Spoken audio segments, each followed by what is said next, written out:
दोस्तों, जैसे एनआरआई को लिबर्टी प्रोवाइड की गई है कि वो इंडिया में किसी भी प्रॉपर्टी में इन्वेस्ट कर सकता है, चाहे वो रेजिडेंशियल प्रॉपर्टी हो या कमर्शियल प्रॉपर्टी हो, एक्सेप्ट वो प्रॉपर्टीज जहां उसे आरबीआई से परमिशन लेने की जरूरत पड़ती है, like plantation land, agriculture land, farm house. Similarly उसे अपनी किसी भी प्रॉपर्टी को सेल करने का राइट है। अब दोस्तों, इंडिया के टैक्सेशन सिस्टम के अकॉर्डिंगली इंडिया में चाहे इंडियन सिटीजन हो या इंडियन रेजिडेंट हो या एनआरआई हो या नॉन रेजिडेंट हो, अगर इंडिया में प्रॉपर्टी सेल की जा रही है तो इंडियन गवर्नमेंट को रेजिडेंशियल स्टेटस के अकॉर्डिंगली टैक्स पे करना पड़ेगा।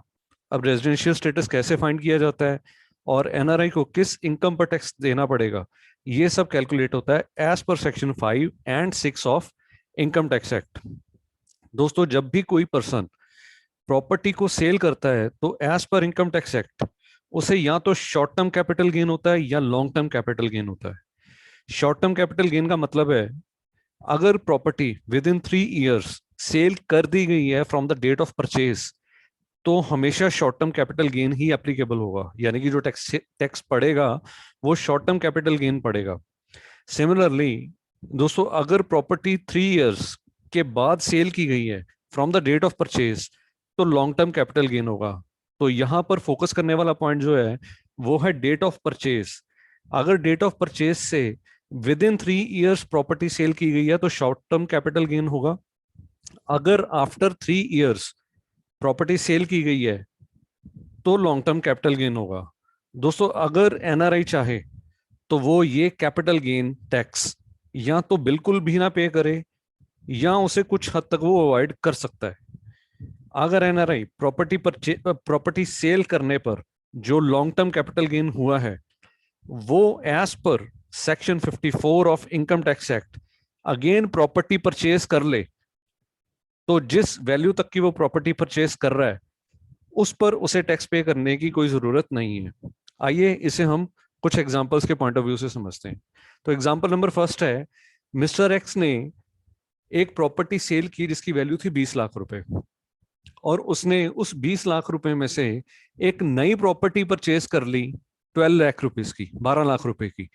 तो यहां पर as per section 54 of income tax act उसे 8 लाख रुपए तक का टैक्स पे करना पड़ेगा।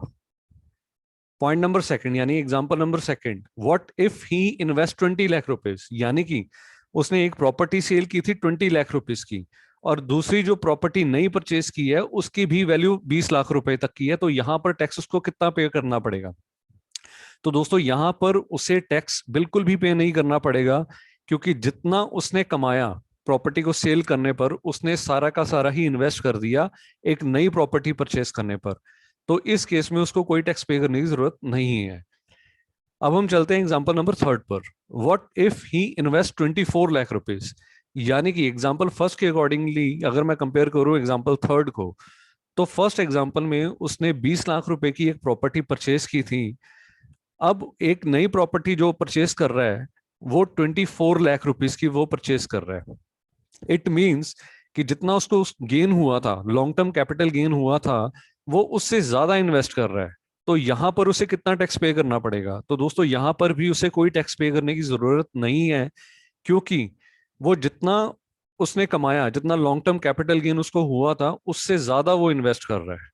आई होप मेरे ये तीनों एग्जाम्पल आपको क्लियर हो गए होंगे। दोस्तों, मैंने जो एग्जाम्पल्स एक्सप्लेन किए हैं इन एग्जाम्पल पर section 54 of income tax act applicable होगा।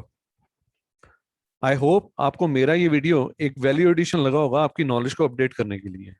दोस्तों, अगर आपकी लीगल मैटर्स के रिलेटेड कोई भी क्वेरी है तो मैंने डिस्क्रिप्शन बॉक्स में फॉर्म फिल करने का एक लिंक दिया हुआ है, आप उस लिंक पर क्लिक करें और फॉर्म फिल करें। हमारी लीगल टीम जल्द से जल्द आपको कॉन्टैक्ट करेगी। और अगर फॉर्म फिल करने के विद इन 24 आवर्स आपकी क्वेरी के रिलेटेड कोई कॉल नहीं आता, तो नीचे जो स्क्रीन पर आपकी जो स्क्रीन पर शो हो रहा है, जो नंबर शो हो रहा है, उस पर आप व्हाट्सएप कर सकते हैं।